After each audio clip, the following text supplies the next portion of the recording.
Ombi ya Elia. Twende Wafalme wa kwanza sura ya 19. Wafalme wa kwanza sura ya 19.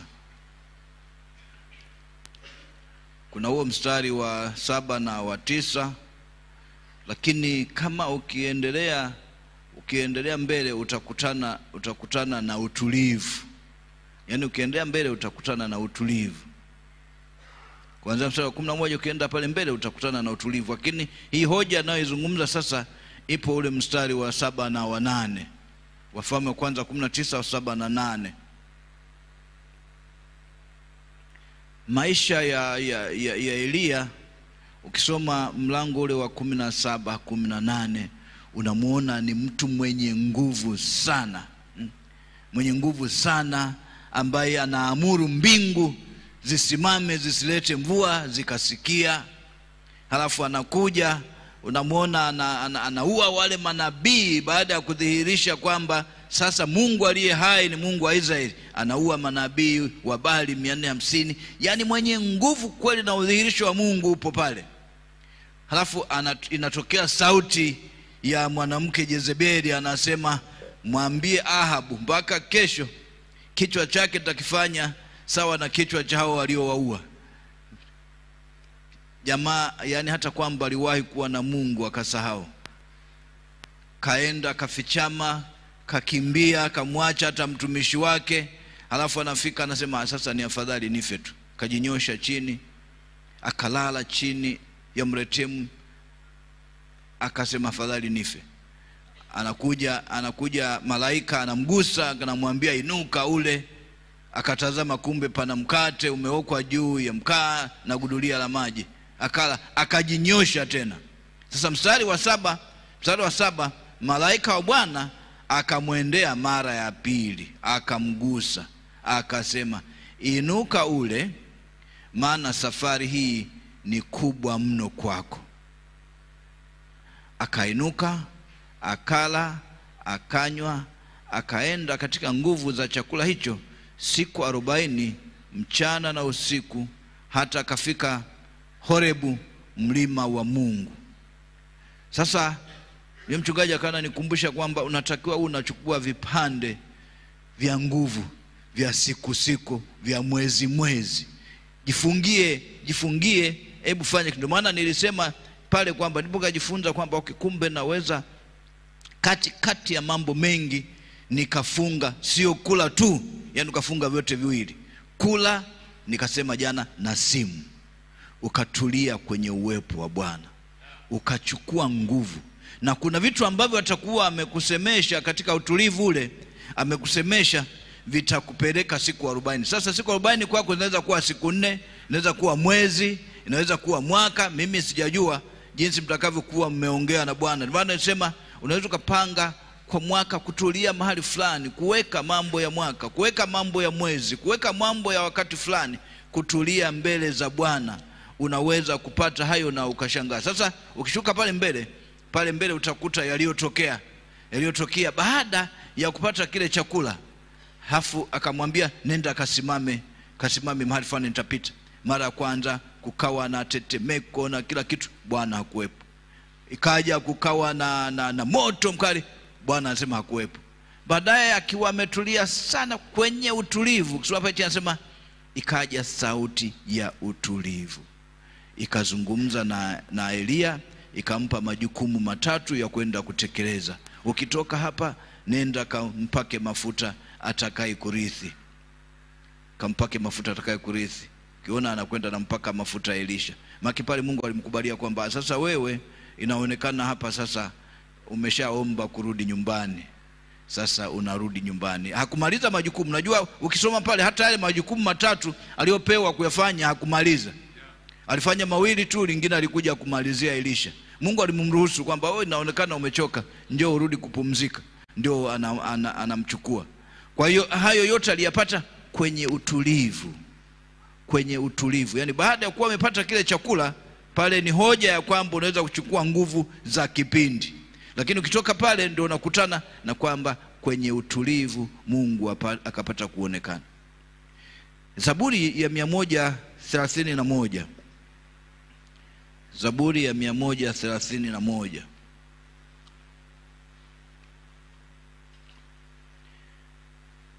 Ina mistari mitatu tu. Mbona unaweza kujiuliza kuna nini kilikuwa kinataka kuzungumzwa hapa. Ina mistari mitatu tu. Lakini ule wa pili unasema hivi: hakika nimeituliza nafsi yangu na kuinyamazisha.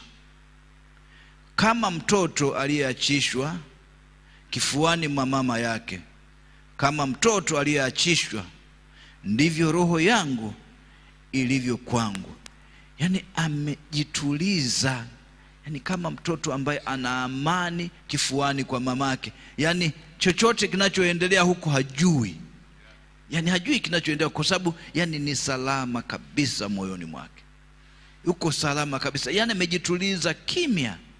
Sasa ndivyo anasema na yeye, nimeituliza roho yangu. Yuko kimya. Sasa thamani ya ukimya, unajua unaweza kuwa kimya lakini kumbe ndani yako kuna majadiliano. Ukimya wa kutosema chochote haimaanishi kwamba hata humo ndani umo kimya. Unaweza kusema uko kimya lakini kumbe humo ndani una vita kubwa kweli. Kuna majadiliano yanaendelea, kuna hasira na mtu zinaendelea kwamba yule jamaa hivi ni kweli alifanya hivi. Pale huwezi kusikia kile ambacho Mungu anataka kusema. Yani naotaka ukimya. Niliwahi kusema hapa kwamba kuna kijana mmoja aliyelazimishwa na mama yake akae baada ya kuwa anafanya fujo kwenye treni wanaposafiri huko nje wa mzungu fulani. Mtoto kalazimishwa akakaa. Alipokaa halafu ananong'ona kwa wenzake, anawaambia sawa, kwa nje nimekaa lakini ndani bado nimesimama. Kwa nje nimekaa lakini ndani bado nimesimama. Kwa hiyo ndani bado alikuwa anaendelea kusimama. Kwa hiyo unaweza ukafikiri kwamba una utulivu lakini kumbe ndani bado unaendelea kupambana na vitu. Sasa Mungu anataka tufikie mahali ambapo tunaingia kwenye ukimya ambao utamwachia Mungu yale yote, hata hayo majadiliano hayo ulionayo, kwamba umwachie Mungu yote. Unaona haya sio rahisi kwangu, lakini kwa Mungu unaona yanawezekana. Kwa hiyo unamwachia yale yote kwamba haya siyawezi, lakini Mungu unaweza, na uniwezeshe sasa nikae mbele zako. Kwa hiyo ni wakati wa kimya, hata kama ni muda mfupi. Mmoja alisema ni kama pumziko takatifu na mwisho wa hofu. Yani ni pumziko takatifu na mwisho wa hofu. Kukaa kimya ipo thamani kubwa sana. Unajua wakati mwingine unaweza kuwa umeomba muda mrefu sana halafu hujajua kitu cha kufanya. Lakini utakapotulia ukimya wa kukaa mbele za Mungu, unashangaa sauti ya Mungu inazungumza, inasema fanya hivi. Fanya hivi. Ili biashara unataka kufanya, mbona unataka ukafanye hivi? Yaani unashangaa kwamba unapotoka pale unaondoka na kitu. Nakumbuka niwahi kushuhudia hapa siku moja kwamba nikajikuta nipo mle lakini naandika hotuba. Yaani hotuba inakuja, kuna hotuba inakuja. Nilikuwa nimeizungumza hapa kitu ambacho sio cha kawaida sana. Nilikuwa nazungumzia kwamba wakati mwingine wanakuambia kinachofanya usikie Mungu anapozungumza sio mhubiri, ni wewe umejiandaa unataka kwenda kusikia nini. Sio mhubiri. Unajua tumejenga mara nyingi tunasema kwamba inategemea mhubiri. Haitegemei mhubiri, inategemea unataka kwenda kusikia nini. Tukienda kumbuka mwinjilisti wa mtaa wangu akawa anahubiri. Amehubiri kitu cha kawaida sana, lakini mimi nikajikuta nimechukuliwa, ninaingizwa. Ametaja kitu kimoja lakini mimi nakuta naingizwa kwenye vitu si vingapi. Nikajikuta kuna kitu naandika. Nilisema siku ile ilikuwa kitu cha ajabu sana. Sijachaguliwa kuwa askofu, lakini kawa ninapewa hotuba ya kuisema siku nikichaguliwa. Unajua sio mambo ya kawaida, hayo ni mambo ya kiroho. Na unaweza kabisha ukasema nitaandikeje hotuba ya kitu ambacho hakipo. Sasa mimi nakwambia kipo, na nilitoka nikaandika. na nikawa nayo kwenye dayari yangu ambayo nimeificha. Sasa mtu akiiona hotuba ambayo ya jambo ambalo halipo, wewe unaonekana mzushi. Lakini kweli nikaona siku ile ndio nimeitumia hotuba hiyo hiyo. Niliandika nikiwa nimetoka kanisani. Yaani nilipotoka tupofika nyumbani, cha kwanza ilikuwa ni kuandika, nisije nikasahau ambayo Mungu amesema. Nisije nikasahau. Nikawa nimeandika. Kwa hiyo Mungu anaweza kuzungumza kwenye ukimya. Tukiwa hapa. Yaani huu muda sasa hivi nilikuwa nimepiga magoti, nimeinuka hapa. Leo mimi sijasimama kuimba. Imegoma kusimama kuimba. Lakini nikawa kwenye utulivu fulani, kimekuja kitu ambacho sijawahi kufikiria, lakini nakuta naambiwa hivi. Yaani naambiwa hivi. Sio kwamba nilipanga kuwaza hivi, naambiwa hivi. Ukimya. Sefania 1:7 anasema, nyamaza kimya mbele za Bwana. Nyamaza kimya mbele za Bwana Mungu, kwa maana siku ya Bwana ikaribu, kwa kuwa Bwana anaweka tayari dhabihu, anawatakasa wageni wake. Lakini hapa kikubwa, nyamaza kimya mbele za Bwana. Kimya mbele za Bwana, kaa mbele za Bwana. Manake sasa pale unaruhusu na Mungu kuongea. Lakini pia unaponyamaza kimya mbele za Bwana, pia unaweza kuwa na wewe pia unaongea na Mungu. Nimejifunza kwamba hata ukiwa umejifungia mahali, unaweza tu ukachukua kitabu chako, ukaimba tu nyimbo fulani, hafu katulia, ukatulia. Utashangaa utakachokuwa unakisikia ambacho hujakisikia wakati mwingine. Ni kuruhusu nguvu za Mungu zifanye kitu. Sasa nisema katika mazingira haya ambayo sasa hivi tunakimbizana, nadhani thamani ya muda wa utulivu ndio inahitajika zaidi. Katika kipindi ambacho tunakimbizana, thamani ya muda wa utulivu. Unajua kitu kinapozidi kuwa kigumu, thamani yake inaongezeka. Kinapokuwa kigumu kukipata, kinapokuwa adimu, thamani inapanda. Kwa thamani ya muda wa utulivu inahitajika sana. Wewe, nilisema jana, wewe na Mungu. Ninyi wawili tu, uende umuulizie Mungu, umtafakari Mungu. Zekaria 2:3. Zekaria 2:3.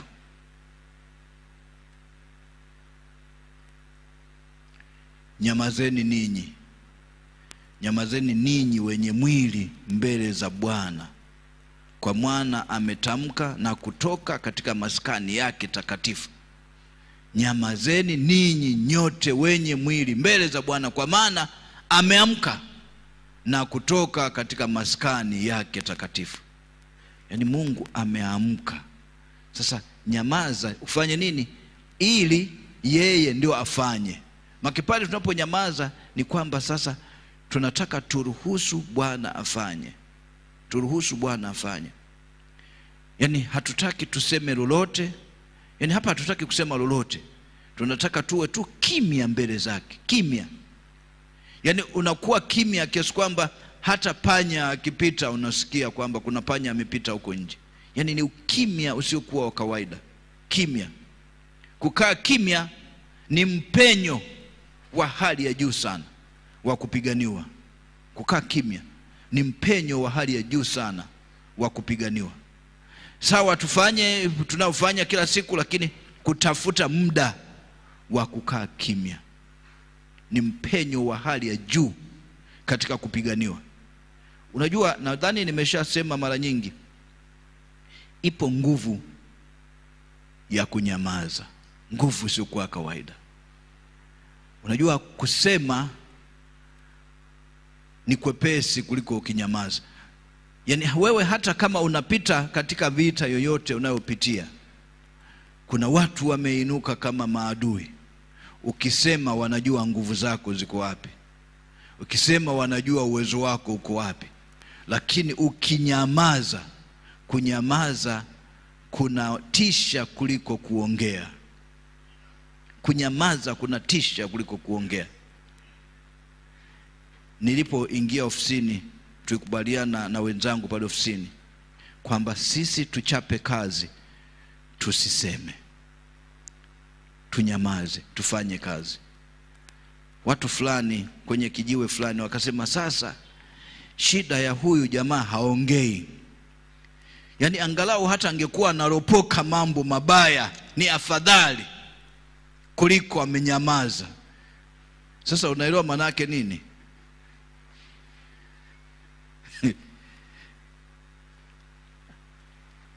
Aliwahi kuandika mtu mmoja, sikumbuki ni nani, katika nukuu nyingi ambazo ninazo, anasema samaki asingefungua mdomo kule majini wala singenaswa na ndoana.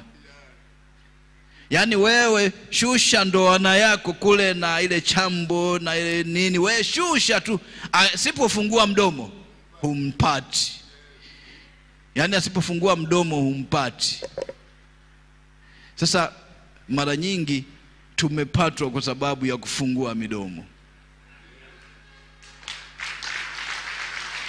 Yaani ungejinyamazia tu, yaani ujinyamazie tu, waseme, wafanye nini, kimya. Sasa ndoana itaingilia wapi umefunga mdomo? Sasa ukikosea kidogo tu, yani yule samaki akikosea kidogo tu, yani akatamani ile nani, anasema maki yule ataendelea kushusha. Si unaona kama tumefanya siku wadogo, sijafanya sasa. Wengi wenzetu wanafanya kama hobby, yani kwenda tu na ile ndoa yako unaishusha, unaendelea kumtamanisha kwamba hapa pana chakula. Hapa pana chakula. Yani akakosea tu akatamani. Tap, amenaswa. Ameshakuwa nje. Na hizi za sasa unakuta tayari jamaa anavuta sasa, anamvutia nje. Sasa na wewe mwenyewe unaweza ukajikaza kweli, yani hii sitajibu bwana, hii sitajibu. Yani mtu mwingine mnaweza kumwambia, tafadhali utakapofika kule tunaomba we unyamaze, usijibu, sisi tutasema. Unamsikia kabisa ndani anavyo nani, yani anavyochemka. Halafu na wewe kunaomba sema, Mungu msaidie. Mungu msaidie asijibu neno hapa. Halafu nakuta tap, amejibu. Halafu basi ameshanaswa. Ipo nguvu ya kunyamaza. Sio kunyamaza tu mbele za Mungu, hata kunyamaza mbele za maadui. Ipo nguvu. Hebu tujifunze kunyamaza. Halafu uone nguvu yake. Wewe unapita katika mapito, yani wanataka wajue. Unajua kuna wengine, yani akisha kuwa anapanga mbinu za kukumaliza, atamwambia kila mtu kwamba huyu ngoja amefanya hivi, mimi nitafanya hivi. Sasa ukishamwambia, si umeshajimaliza mwenyewe, mbinu zako zinafahamika. Lakini kwamba mtu hasemi, sasa tutafanyeje? Amenyamaza kimya. Halafu hivi anawaza nini? Na watu wameshajua kwamba kimya kingi kina mshindo mkubwa. Kwa mtu yoyote anayejua, lazima hofu imkamate kwamba hivi kimya hiki kitatokea wapi? Mwisho wake ni nini? Hebu tujifunze kunyamaza mbele za Bwana. Lakini pia tunaponyamaza mbele za Bwana ni kwamba Bwana anatupigania. Bwana atatupigania na ninyi mtanyamaza kimya. Bwana anakupigania na wewe unanyamaza kimya. Unaponyamaza kimya kwa sababu yupo anaye kupigania. Kesho tutaangalia ile Kutoka, jinsi watu wenzetu walivyopiganiwa na Bwana. Halafu tumekubaliana na mchungaji tutafanya mazoezi ya kunyamaza. Sehemu kubwa ya kesho tutanyamaza. Tutatafuta nyimbo za kuimba, tutazisha hapa, tutaziimba, tutanyamaza. Halafu uje uniambie wewe mwenyewe umepata. Sitakuuliza, lakini wewe mwenyewe utajiuliza, hivi nimepata nini? kuna kitu gani ambacho nimejifunza? Kuna kitu gani naweza nikaendeleza kwenye sala zangu za peke yangu au za kwenye vikundi? Unaweza kuwa huwa mna mtindo wa kufanya sala watu 4 wangapi? Hebu mjaribu kuingia hiyo tu. Hizo nyingine zote endelea nazo zozizoea, lakini jaribu pia njia ya kunyamaza mbele za Bwana. Alafu Mungu apende kuonekana katika mazingira haya yenye kelele nyingi. Unajua ukinyamaza, yani hata kama uko nje kuna watu wanapiga kelele, wala hiyo haikuhusu. Maka unaweza kusema kwa sasa mimi nyumba yangu mbona iko kwenye kona? Yani iko kwenye kona. Niwahi kuishi nyumba moja kule Ujerumani. Hapa barabara, dirisha la nyumba napokaa ipo hapa. Kila saa 11 lori la kuleta maziwa mjini linapigia breki dirishani kwangu. Alafu baadaye nikazoea. Yani baadaye unazoea. Hata likipiga breki wala wewe usikii. Sasa hata ukiwa kwenye hayo maombi, hata watu wapige kelele hapo wewe usikii, kwa sababu unakuwa tayari channel yako umeshaiunganisha kule. Mungu awabariki na atubariki, tupate nguvu ya kunyamaza. Karibu mchungaji.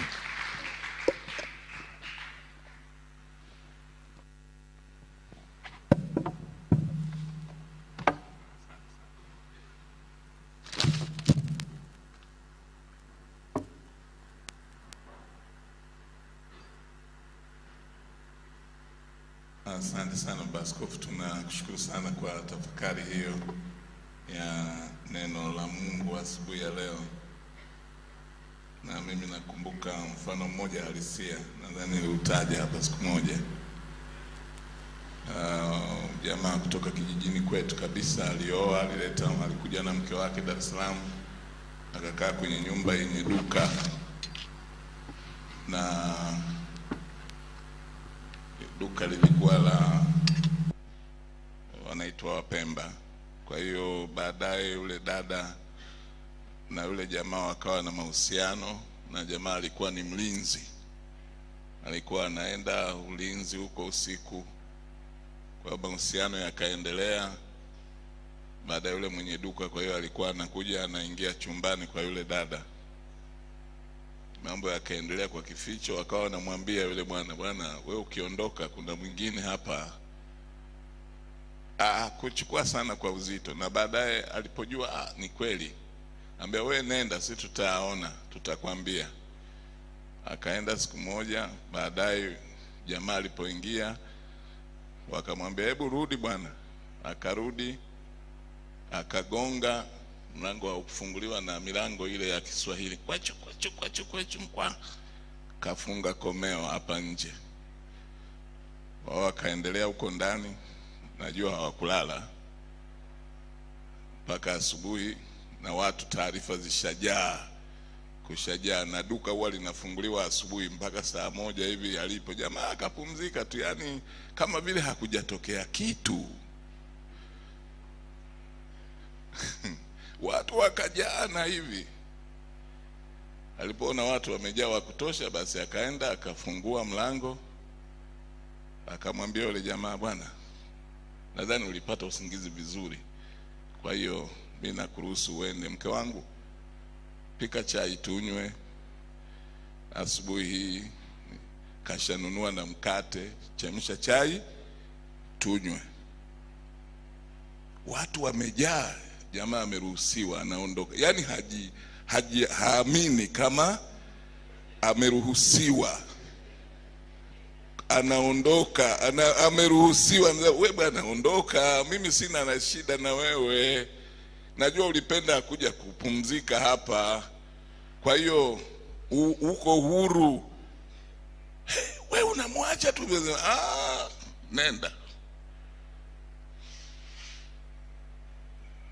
Ni adhabu kubwa kuliko ungepigwa, kuliko ungefanya namna yoyote. Na mwanamke anaambiwa chemsha chai tunywe. Jamaa yuko nje amenyamaza. Watu hawakuelewa. Sio hadithi. Ni mtu wa kijijini kwetu ninakotoka. Baadaye akamnunulia kila kitu yule mwanamke, akamwambia nenda kapumzike nyumbani. Utakapoona umetulia vizuri niambie nikufuate mke wangu. Kanunua vitu vyote na nini kila kitu, nenda kapumzike nyumbani kijijini. Utakapoona umetulia vizuri niambie.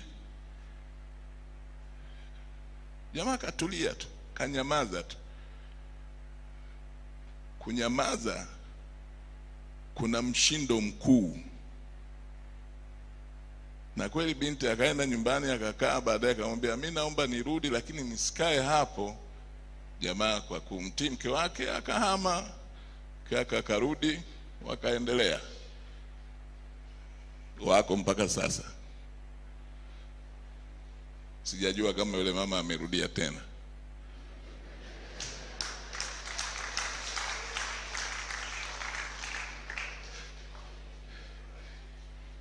Bwana Yesu asifiwe. Kuna nguvu kubwa katika kunyamaza. Kuna nguvu kubwa mno. Na